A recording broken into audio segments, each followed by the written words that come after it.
Australian for you. Because in fact it has an English connection. Although that particular song was one from Graham Bell's own repertoire, we're mostly going to be playing songs that were recorded originally or written by either Graham Bell with Humphrey Lyttelton. These guys were great friends all their lives, and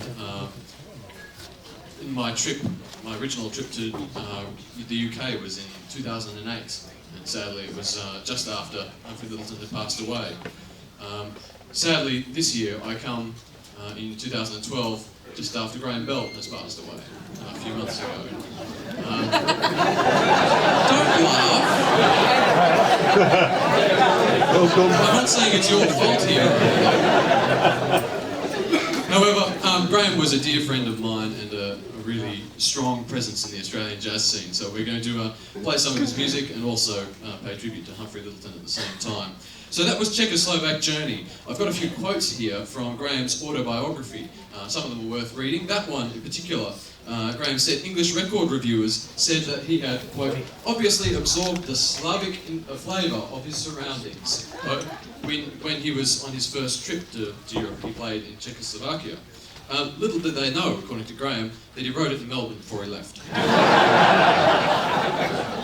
However, that was their first trip in '47. Later on, a couple of years later, after forming strong friendships with people like Humphrey Lyttelton, the Bell Band came back and stayed for over a year.